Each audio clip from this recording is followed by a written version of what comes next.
So some brave soul has to seize the initiative. There he is. I had a question about yesterday's talk about hypnagogia. Uh-huh. From there, okay, first there was phosphines. Right. And then hypnagogia. And then Right. you went from hypnagogia to vision. And I thought, where does the dream state come in?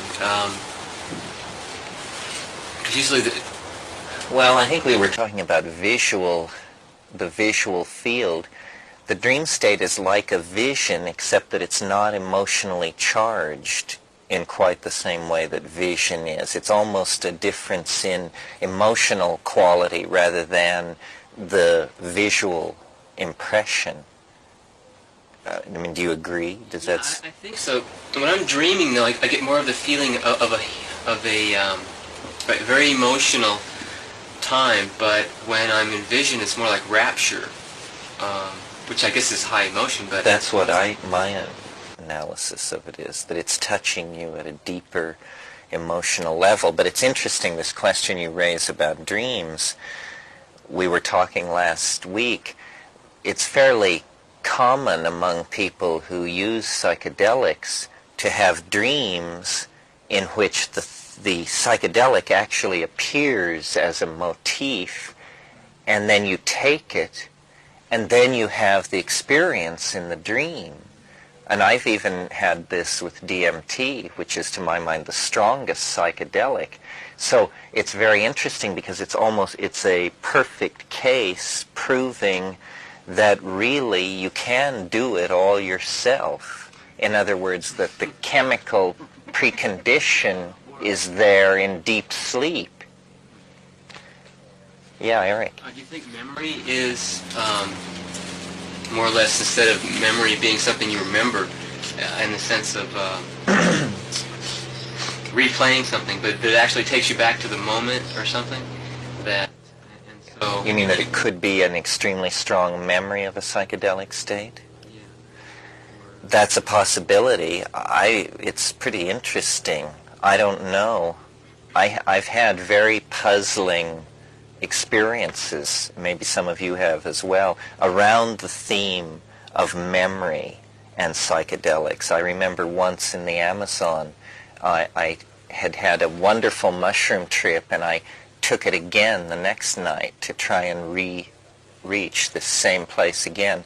And instead I had this very bizarre trip in which I recalled with perfect clarity the basement of my aunt's house some 20 years before, and I saw myself playing alone in the basement on a certain sunny summer afternoon with a little circus set that I had. And as I played with this circus set, DMT stuff began leaking out of the air in front of me.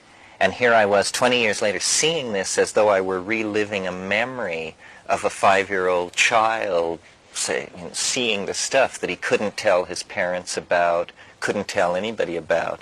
So, is that a hallucination? Is that a memory? What is it? It's interesting in all the talk we've done about hallucinations to introduce the concept of a cognitive hallucination. A cognitive hallucination is where you don't see something that isn't ordinarily there. You understand something that isn't ordinarily there. An example of this is I had a friend in San Francisco who I had told him, when you take the mushrooms, stay in your apartment in the dark. Just be with them. I told him this maybe 10 times. So he takes the mushrooms.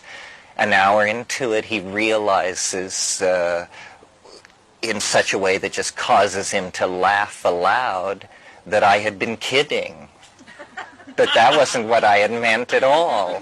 That what I had really meant was to do that because we were preparing a surprise birthday party for him at the bar down the street.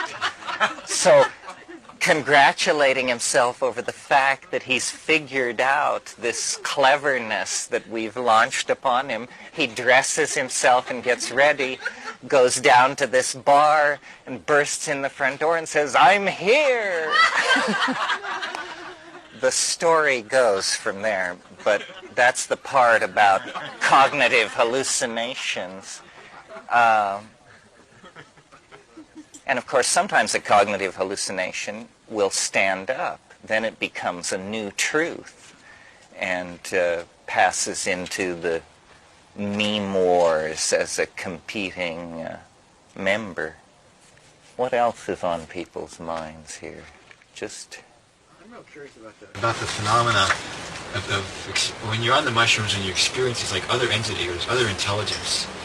And I've like tried dialoguing with this thing, like asking, are you a hallucination? Are you real? What are you? And it's like, I just can't tell. I just cannot tell whether it's real or whether I'm hallucinating it or whether I'm creating it or whether it's another part of me that's separated from me or it's a cluster of neurons that's disassociated from the rest of my brain or something. And it's just like the most puzzling thing to me. And any insight you can give into that experience. Well, I think that's the core puzzling experience when you meet the other organized as a speaking mind. And I've wondered these same things, asked it what it is. It seems to be able to present itself many different ways. I mean, it can be almost like a robotic, cybernetic, disembodied kind of thing. Or sometimes it's like, your girlfriend in hyperspace. It has this very sexy kind of, these funny vibes to be coming off a pharmaceutical product.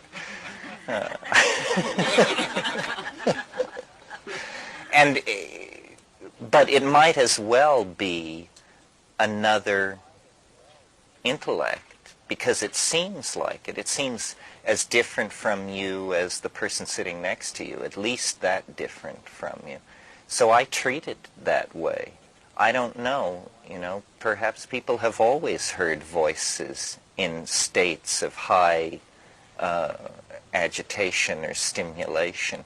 We don't know what to do with that kind of thing because it's not in our tradition. But it's a shocking reality. I mean, for anybody who thinks plants don't talk, it's a real life reorienting experience to have one then harangue you. And I didn't think plants talked. I had friends who claimed this, and my dream was really to figure out what these people could possibly mean. Do you actually hear them talking? Because I don't hear voices. It's more like images and feelings and sensations. Well, it has many modalities. It can be like with ayahuasca. It seems to be truly a visual communicator. Its mode is vision. It shows you what it intends. But the mushroom actually speaks. It delivers itself of little aphorisms. I'm sure you've heard me try to sum them up for people. I mean, it's said things to me like, man must have a plan. If you don't have a plan, you'll become part of somebody else's plan. It's said, nature loves courage. The way nature responds to courage is by removing obstacles. Well, these are things that your middle track Zen guru could probably come up with. But then it says other things which are completely puzzling. It says things like, what you call man is time. And then sometimes it is humorous. I mean, hilariously, insanely humorous. It's like having Groucho Marx in bed with you. I mean, so sometimes it has a certain Rod Steiger-esque kind of Jewish persona. I remember one conversation I had with it where I said, what are you doing here? And it said, listen, you're a mushroom, you live cheap. And I said, can I go back to my audiences and report that this is what the extraterrestrial said? You're a mushroom, you live cheap? It said, the neighborhood wasn't so bad till the monkeys moved in. I'll tell a funny story about this thing, about the Jewish persona of the mushroom, because it's a standard story of mine. that I tell. And I was in a restaurant in Malibu with Bob Chartoff and Lou Carlino, who some of you know, a bunch of fancy Hollywood-type people. And there was this French producer there, this woman, and she and I had been seated together at dinner, and she said, "You say that the mushroom speaks to you, but I don't understand how this can be. What do you mean it speaks to you?" And and Ralph Abraham was there too, and I, in my sincere way, said, "Well, it's like the part Steiger played in The Pawnbroker. It just..." And at that moment, Steiger stops by the table to shake hands with everybody there. And I'm like, and true story. And Ralph, who's watched this whole thing go down, leans across the table to me and says, "What this proves is the mushroom can reach into our world no matter where we are and shake the bars." Which isn't a very good answer to your question. The answer is, I don't know. It's a puzzle. It's very strange. It's very, very mysterious. I guess I should try and describe this. You are the people to tell, if anybody is. What I found about this communicating with it thing is that sometimes it's easy and it just comes, and that's what the trip is about. But if it's elusive for you, or if you've taken mushrooms many times and yet this doesn't seem to be what happened to you, I couldn't describe how it works for me anyway.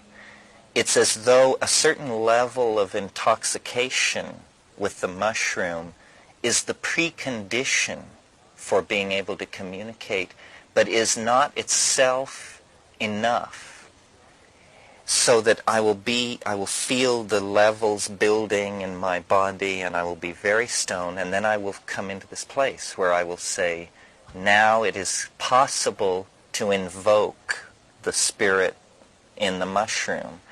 And then I invoke it. And it's a pretty straightforward thing.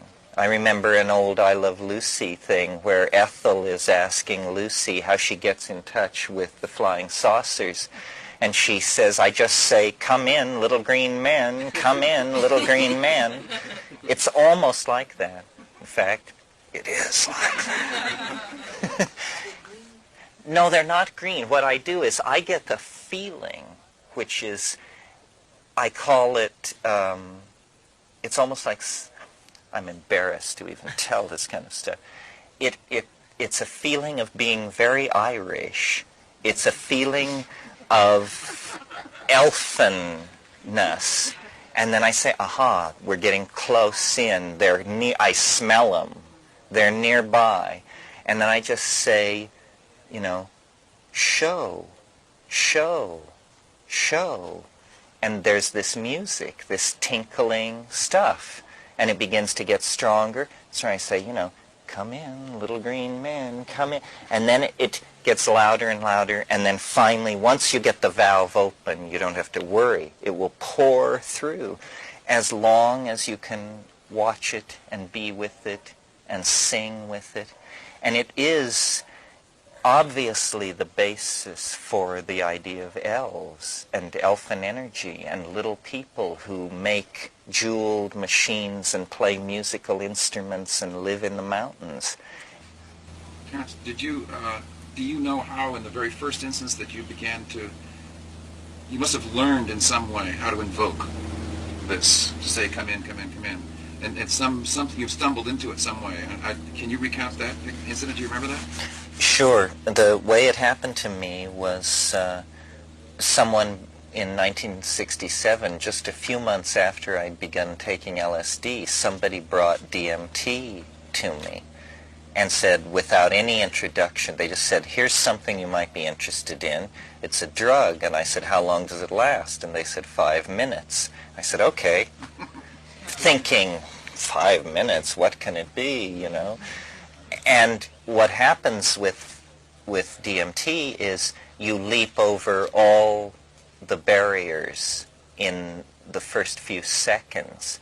Unlike mushrooms, where over hours and hours on a high dose you might navigate yourself to the center of the mandala, DMT is like being struck by metaphysical lightning. I mean, the main question is, what the hell happened? Because it immediately took me to this place I had never suspected existed, you know, this dome-like, brilliantly lit space where these self-transforming machine organic things were all around me and leaping through my body and singing and making objects and showing all this stuff to me. And it was like just all the veils were torn away in a single moment. And then that inspired me to look at the chemistry and then the botany and the shamanism, and to try and make my way back to that place at not quite such a super voltage. And that was the raison d'etre for going to the Amazon, because those drugs in the Amazon, those plant combinations are working off the same chemicals.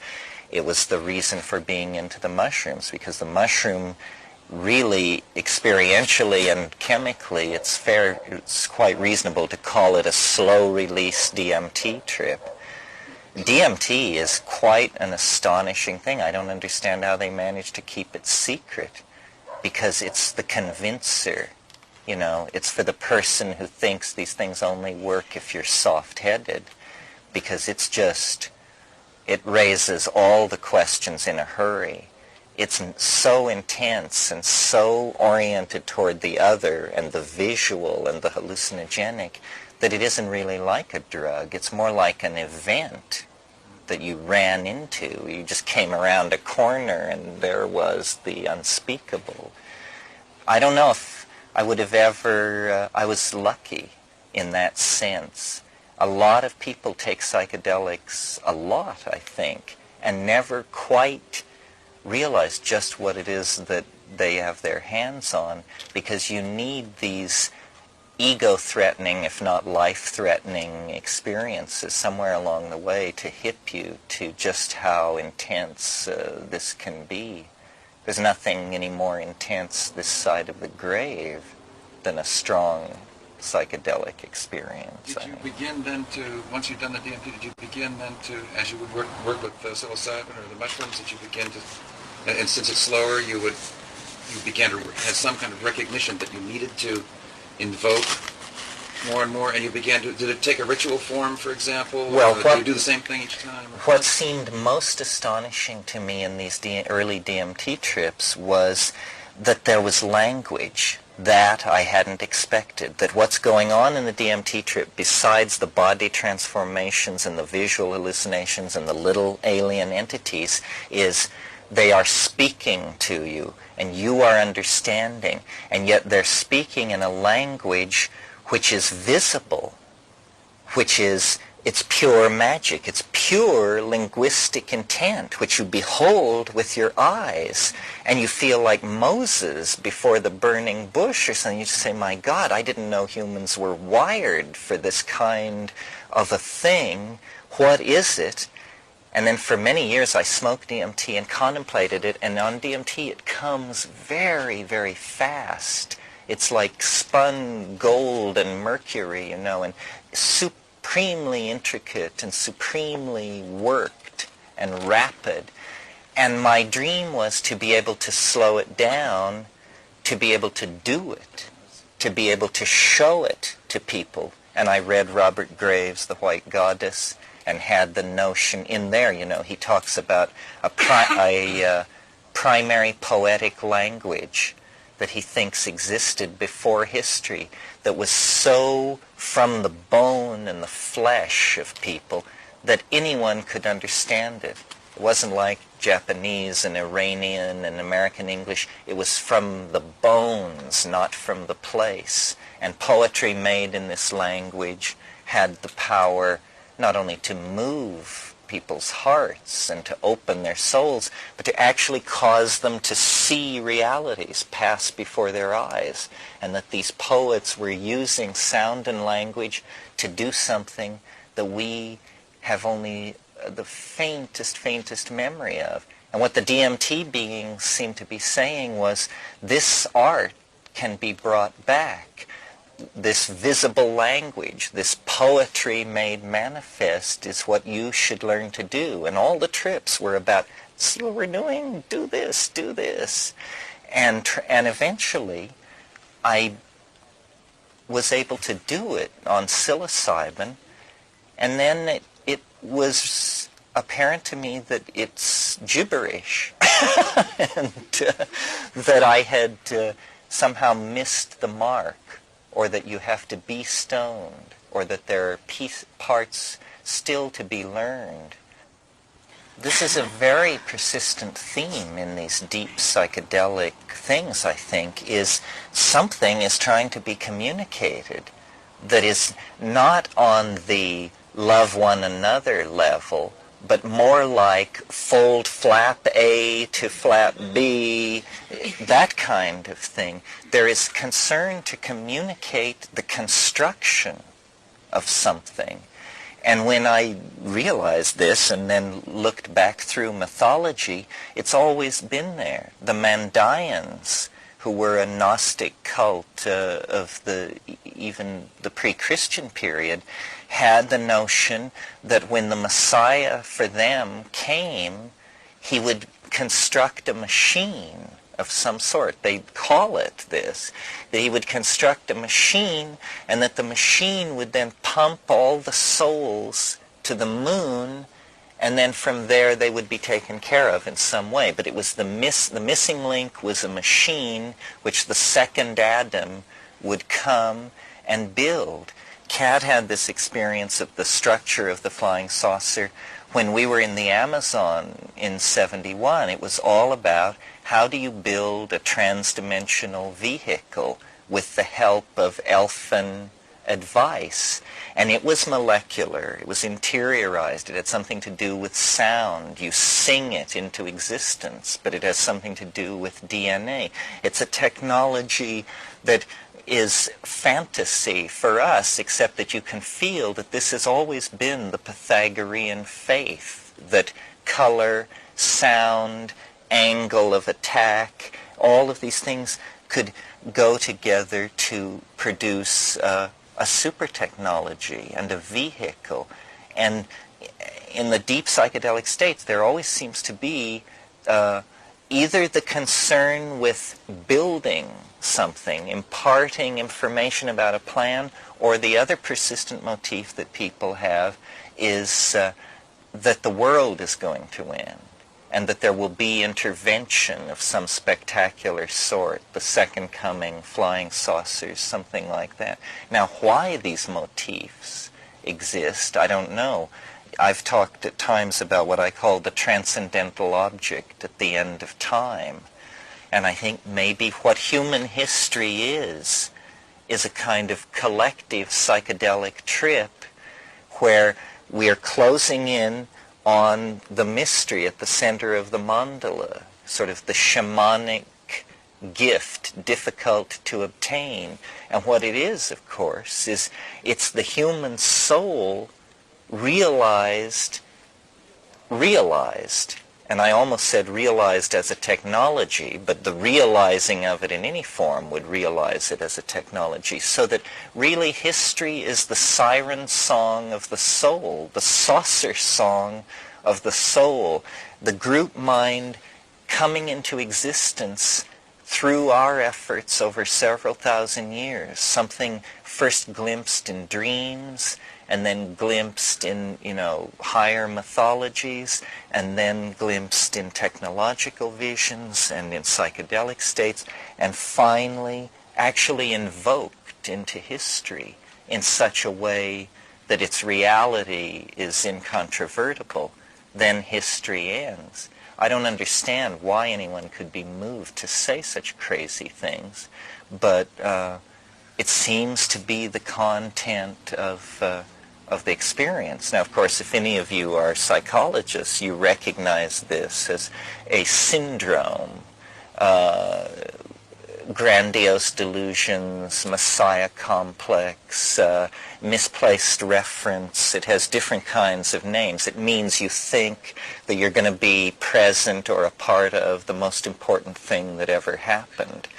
It's a serious form of mental illness, unless it's true. And you don't find out until it's too late. So, yes. Once the psychoactivity was discovered, the real visionary potential of the mushroom, I think it would be connected to the cow. It would be viewed as a product of the cow in the same way that the manure, the hide, the milk, the blood, and the flesh was. And it's significant that in the Middle East, at the very earliest stratum of culture that is anything other than the chipping of flint, there are images of cattle. Cattle everywhere. Cattle at Altamira, cattle at Lascaux, painted very, very sensitively. What the ancient cave art of North Africa and Southern Europe is a celebration of women and cattle. Men appear as stick figures wielding spears. Women are drawn as filled-in curvilinear structures. Their fecundity, their pregnancy, in many cases their physical beauty. I don't know how many of you know the paintings of the Tassili frescoes in Algeria, but there are paintings of seated women that are as good as anything Monet or Gauguin did. I mean, where it's feeling, you know, it's the curve of the hip and the incurve of the back and the swell of the belly under the breast. I mean, this is, it's figurative drawing as good as we do today. So women and cattle at the very earliest stratum of consciousness are mixed together. We always talk about this early level of culture as hunting-gathering, and I think that we drop our voices. We say it's a hunting-gathering culture. If you've spent time in the Amazon, you know that what this means is once a month or once every 6 weeks, the men get their act sufficiently together and they make up enough coca that they all go get their bows and arrows and they go off for a hunt and leave the women and the children behind and get all coked up and hunt and party all night. And then when the coca is all gone, because usually women make the coca, when the coca is all gone, whatever they've captured on the hunt, they triumphantly carry back to the village. And often, you know, it's garbage. And the women will be waiting at the village for them to come back and say, you know, 8 days in the woods and you bring back one maggoty agouti? You know, what kind of clowns are you people? But this is the hunt, you know, and the hunter is the hero, and they'll tell the story around the campfire. Meanwhile, what is really going on, as is always the case, is that women are gathering. And gathering is a highly conscious activity where, you know, this plant is okay, that plant is bad, the root of this plant is poisonous, but if pounded with water and washed, becomes edible. It's an activity that demands discrimination, intelligence, a body of lore, memory, powers of observation, so forth and so on. It is, in fact, serious business, while this hunting thing exists almost to keep the men out of the women's hair. So you can imagine that the visual acuity thing had as great an impact on the gathering as it did on the hunting, because many plants, it's very hard to tell the poison from the non-poison, and also there are forms of visual acuity that are so removed from our awareness that we don't even recall them, such as being able to track an animal, or being able to tell where animals have been, or being able to tell just by the color of a landscape where the water is flowing under the ground and therefore where certain kinds of plants will occur. All of these cognitive activities, these integrative activities that rely on observation and memory, were tremendously aided by the presence of an imagination-enhancing enzyme in the food chain. And the goddess religions of the ancient Middle East are nothing more than the tail end of this. It went on for 15,000 years, and then it began to fade out about 5,000 years ago. The imagination, the Living in the Imagination conference we just had, we were very, very fortunate to have Rian Eisler come in and talk to us. If you're not aware of her work, I urge you to look into it. Rian Eisler wrote The Chalice and the Blade, and she is a brilliant woman, archaeologist, a refugee from Nazi Europe, and her notion is, that not that there was a patriarchy in prehistory and then we fell in, a matriarchy and then we fell into patriarchy, and that this has been the problem. She has managed to de-genderize the cultural debate by inventing the terms partnership culture and dominator culture. We live in a dominator culture, and so do the English, in spite of Margaret Thatcher. It's not about women, and it's not about men. It's about feminine and masculine attitudes. And Rian, using the work of Maria Gimbutas and other people, has made a brilliant case that the natural equilibrium state of human society is to be in a partnership culture where the only hierarchies are hierarchies of function.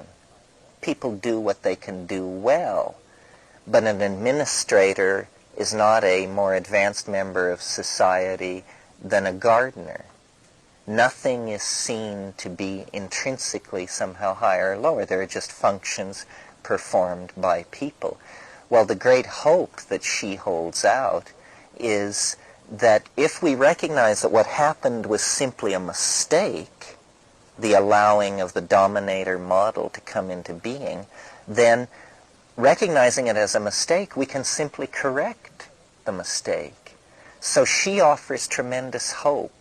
It's not a we are doomed and, the selfish gene, that rap, or the territorial imperative, that rap, or all of these we're doomed kind of raps that come out of sociobiology and that kind of thing. We're not doomed at all. Now, what I've hoped to do and want to do is accept Rian's premise that there was a partnership culture that around 1500 BC died out completely, its last stand being Minoan Crete, and that it was then replaced by a dominator culture. I accept all that. What I want to know is why? How could such a thing have happened? If a model of culture, an adaptation like that, had been perfected that worked, what factor could then come into the picture and overturn it and cause it to be lost? And I think what it is the partnership culture was feminized in its approach to society because it maintained a connection to the psychedelic world through plants. It kept a proper perspective on the true rank of import of the structures of the psyche, because as soon as you get the fall of Minoan Crete, what you get is the beginnings of Greek philosophy. And when you get formal philosophy, you get the rise of the Homeric period. All this happened about the same time. We're talking 1100 BC here in the Eastern Mediterranean. You get the glorification of the marauder, the warrior, the glorification of the king, and the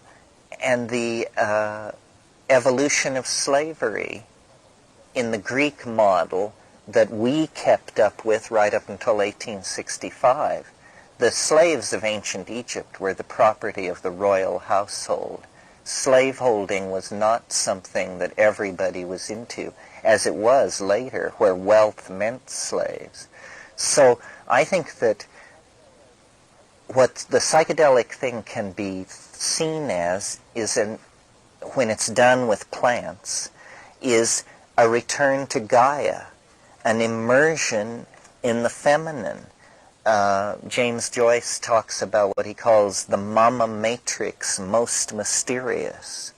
That's what you're seeing, those lights against darkness, all that stuff. It is the potential for creative exuberance that resides in the phonic feminine matrix. It is the body of the goddess. And the ego can only create and maintain its tiny world of self-reflective concerns if it stifles this connection to the unconscious. So the terror of drugs that is paralyzing our society is, there's really only one terror in our society. It's the terror of the feminine. And the terror of drugs is a terror of giving up control. This is what people are most alarmed about by psychedelics, is the giving up control. And remember, in the 60s it was all about ego loss, and people strove for it and claimed to have achieved it and this and that. And it was never couched in this male-female thing, but I think that's a male problem and a male way of of setting the table for the banquet to talk about ego loss. A partnership society is going to involve a lot of ego loss. It's going to involve a lot of seeing your brother and your sister as interchangeable with yourself. It's going to bring, I think, a major sexual revolution, because so much of sexuality over the past 500 years has been based on, it was almost the coinage of the ego's dealings with the world. How many women are under my domination? Are you mine? Am I yours? And people have always stressed that the problem was in the possession, but it's really in the casting of the subject and the object there. Me and you, not the relationship. And so I have, I'm sure you've all heard me say this on tape, to me the major metaphor that is operating in the 20th century is what I call the archaic revival. Our civilization is falling to pieces. Its assumptions are no longer any good. It just doesn't work. And by our civilization, I mean from Moscow to the Potomac, to Tokyo, to Sydney, to Bangkok, and back to Paris. Global civilization is not working. It may still be working in the rainforest, but only if we haven't reached them yet. And as soon as we reach them, they'll be sent to work in sawmills and involved in growing coca for the drug trade and be ruined. When a society is in trouble, the way we are in trouble, what it does unconsciously, it just in the same way that a drowning person reaches outward, is it reaches outward for a previous cultural metaphor to stabilize itself. We can understand this by looking at the Renaissance, where as the medieval world began to crack to pieces, and cynicism about the church and the Pope and all of this, and cities began to, and the Jews began to be turned loose to make money, and trading networks began to be established. All of these new things began to be tolerated. The Renaissance reached back to Greece and Rome for steadying metaphors. And this is what classicism is. It's an effort to be more like Greece and Rome than Greece and Rome were, to have their laws, their architecture, Their technologies, theories of road building, warfare, politics. In our situation, the culture crisis is much worse because of the bomb, because it is global, because of high-speed communication. We can't reach back to ancient Egypt or the Anastasi or the Maya. It has to be something further back. It actually has to be something outside of history. And this is what sets the stage for the archaic revival. We want to return to the cultural models of 15 to 20,000 years ago. Not that we are going to become Neolithic people, but we need to cultivate the same things they cultivated for very different reasons. They were hunter-gatherers with a deep sensitivity to nature in order that their very small numbers could prosper and spread. We must become gardeners of the planet and ecologically conscious people, because otherwise there won't be any land left to stand on. Their concern with myth and ritual, with images from the unconscious expressed in mask making and carving and fetishes, we see early in the 20th century's concern for the great revolution in art. So Picasso went to West Africa and brought these masks back, and other people brought back primitive art, and it was seen to be, more true to the human feelings of the early 20th century than the romantic fin de siècle art that had come before, which was really the last tail wagging of the Baroque and Rococo era, which was the come down from the Renaissance. So modern art, the discoveries of Freud and Jung, that there was more to life than being awake or asleep, but that there were, spirits, the rebirth of a sense of spiritual values. At mid-century, it looked like we were all going to become French intellectuals, existential, atheistic, Marxist, just this flat, empty thing. Jean-Paul Sartre's statement on nature is mute. Nature has nothing to say to man. Well, this is, to my mind, a monstrous statement designed to lead people astray. If nature is mute, no wonder the existentialists felt lost. They had precluded the one connection to authentic being that was available to them. So I see the psychedelic experience as both the centerpiece of prehistoric life and destined to be the centerpiece of any future that we want to be part of. I mean, we can imagine fascist futures of vast regimentation and machine-like behavior where everyone is reduced to just being an automaton within a vaster automaton. But these are not futures we want to live with. A humane future is going to, as I said last night, place the expansion of consciousness in its very center. And this means accepting the role of the feminine, not as political rhetoric, but as the facts of the matter. I don't know if I told this group last night, but I always think of what Chesterton said. He said, men are men, but man is a woman. And that's the fact of the matter.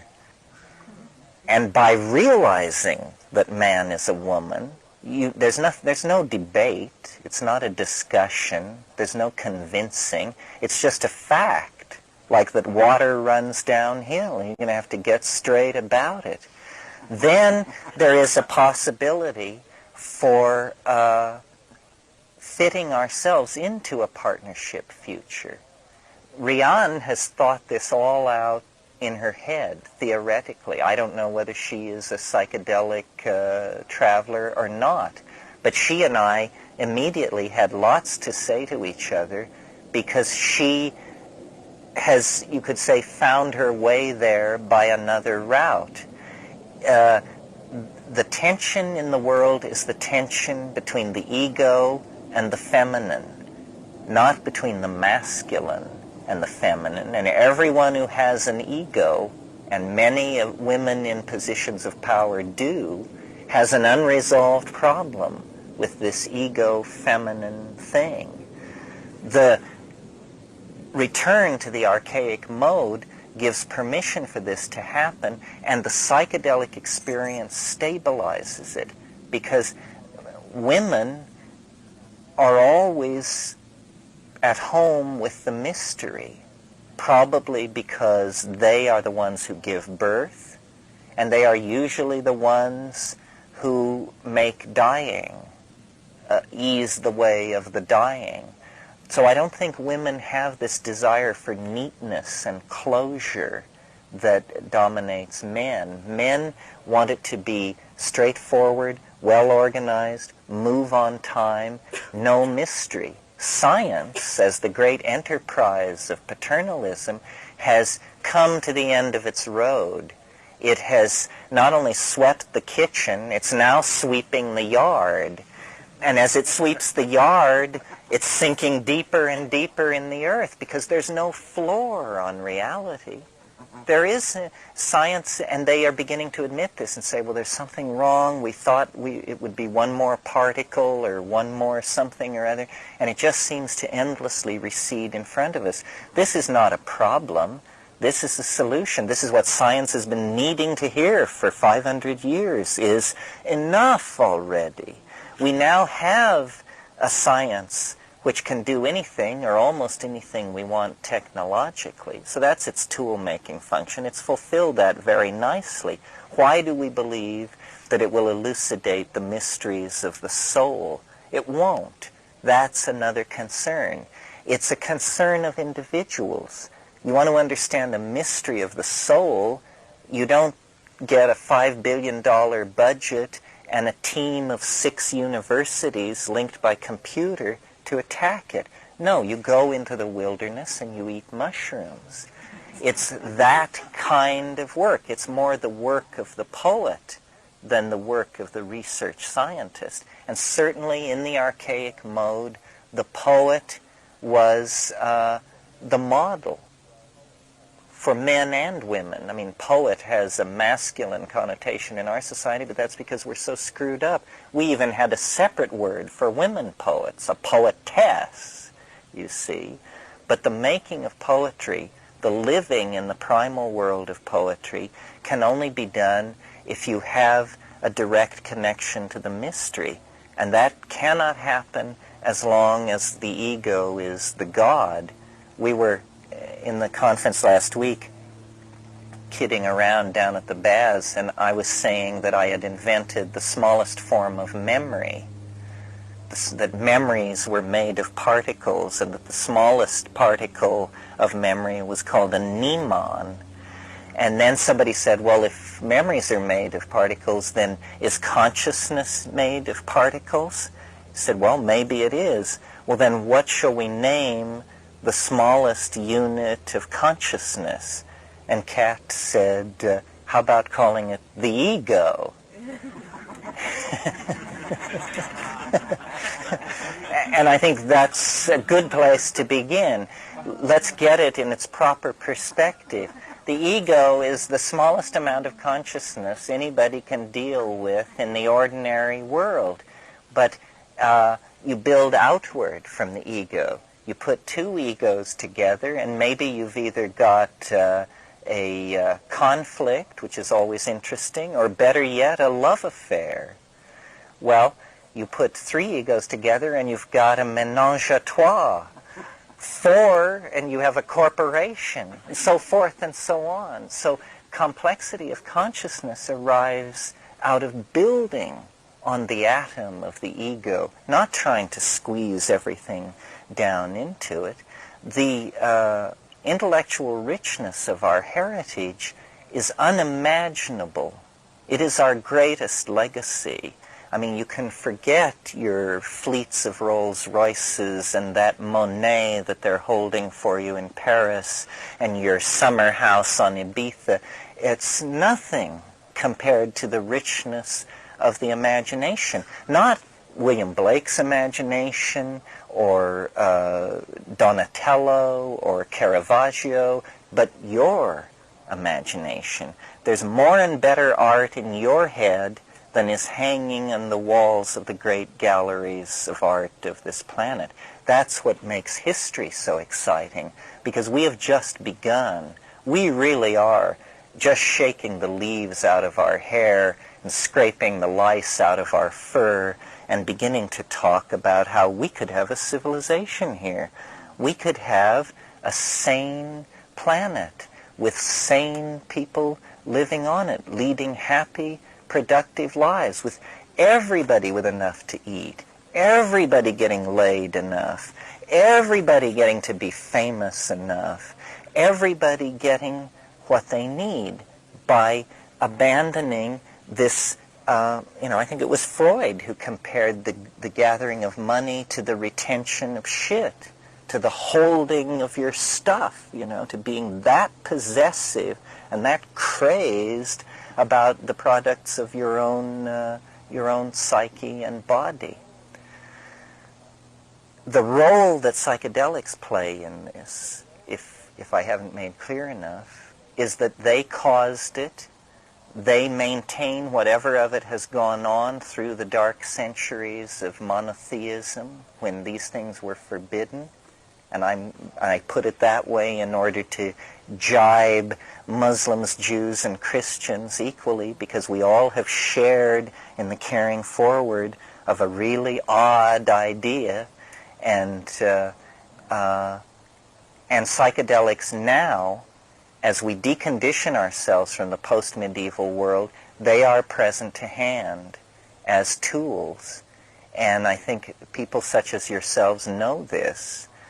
What we need to do is create a common language. In the 60s, the odd thing was everybody agreed that LSD was very, very important, but nobody could really say how it was important outside of the fact that it had been important to them. And I think if you give permission to look at the role of the plants and of shamanism and of the mystery religions, do your homework, go back into history and see how it worked, then you see that the real revolution is going to be the realization that if it weren't for psychedelics, we wouldn't even be here. This thing that we're so concerned to deny and repress in our society, which is drugs, is the sine qua non of being. Not bad drugs. I'm not advocating cocaine addiction, heroin use, that sort of thing. We will talk at some other time about habits and the habit of having habits. But those are creatures of the laboratory, pernicious imps that have been summoned forth by the scientific establishment and let loose in society to really confuse the issue. If I could, by an act of fiat, change the linguistic world around, I would make it impossible to use the word drugs to talk about what we're talking about. Drugs are things, medicine for ill people, coming out of the laboratory, coming out of theories of medicine that come out of mechanistic science. Plants are what we're talking about, and I used to sort of shy away from the word magic, but more and more I've come to like it because it makes the right people so uptight. And say, just talk about magic plants. Who's going to bust you for magic plants? You say, you mean drugs? No, just magic plants. Say, oh, I see. Well, you're an airhead, so... So what I'm talking about this morning is my hope that the awareness of psychedelics as a personal force in each of your lives, I don't think I have to talk to you about that. You're self-selected for being here, and you know that. What I want to talk about is how important it is to re-understand our history, to re-understand that this is us. We didn't get to this place by ourselves. What distinguishes us from the other primates is that we formed a symbiotic relationship with a mystery. And the mystery is an intelligence on this planet. We can't say how long, at least as long as we have been here, may have come from the stars, could be an extraterrestrial intellect, could be the dark recesses of our own mind that we have evolved so far from that we cannot recognize. But we might as well treat it like an extraterrestrial, because no extraterrestrial that we are going to meet is going to be as alien as this thing that we have found in ourselves. The aliens of Hollywood who come in metallic ships with an interest in our atomic power plants or our redwood trees or whatever are just like the guy living next door compared to the entities that we find in our own mind. So it doesn't do any good to psychologize the alien and say, as Jung attempted to say, well, it's the autonomous other. Autonomous psychic components in the human mind present themselves as elves, fairies, sprites, and aliens. Once you've met an elf, a sprite, a fairy, or an alien, you realize that waving the wand that says this is a component of your own psyche is just ludicrous. It's as ludicrous as me waving a wand at you and announcing that that's gotten rid of your existential validity because you're a part of my own psyche. You know, it's madness when applied to another person, and I think it's equally appropriate when applied to these entities contacted in the trance. To do that, to try to reduce it, to say, well, it's just one part of my head talking to another, is to fall into this paternalistic scientific desire to have it all be very neat. How would it be if it's not neat at all? How would it be if nobody really knows what's going on? How would it be if understanding what reality is actually depended for you upon you? And that book by Fritjof Capra that you paid $18.95 for isn't going to do it. And neither is sitting at the feet of some guru. That it's serious business. And the first thing to understand is that nobody knows. That you're not looking for a teacher. It hasn't been found out. It's not sitting on the shelf of some library. It is being figured out now. And your job is to die with the state-of-the-art understanding having emerged into your mind 5 minutes before you got there. And then, you know, that will carry you through. We need to awaken to the adventure and the richness and the openness of the game. The rules have not yet been forged. We will forge the rules ourselves, each for ourselves and each for the rest of us, by working forward through this thing. I think we're at the very beginnings of grappling and dealing with the psychedelic era. We are like people talking about evolution in 1855. You know, a few of us have read Darwin's paper. Nobody's sure exactly what it means. It's a strong intuition of something. The species thing is a problem. Nobody's quite sure.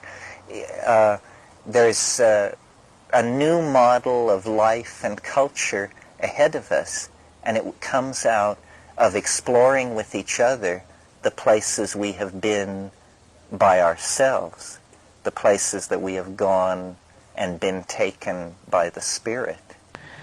I'd like to add something Sure, to this Nina. wonderful thing that Chesterton said about man being a woman. I think the essence of the psychedelic experience is surrender. Yes, And surrender is a feminine thing. That's it's right. terribly difficult for most men that's to right. surrender. That's right. And women surrender when they give birth.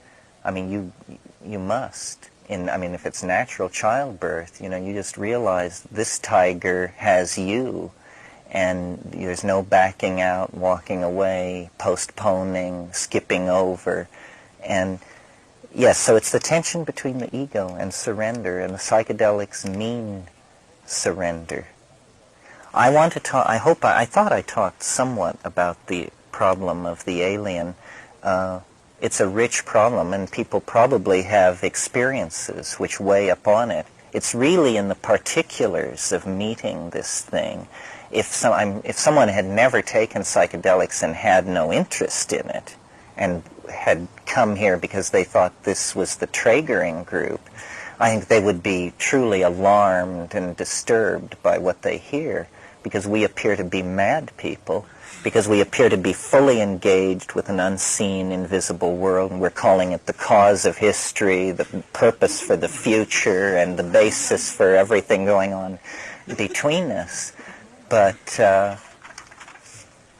nobody said life was simple, because every single person who does this is seeing things no human eye has ever fallen upon, and it is a realm of ideas, and we do each bring back different souvenirs from that place. We are all equally qualified. We don't know who will spot the whale, but everyone should have their eye peeled, because that's what we're doing. We're searching for an encounter with Leviathan.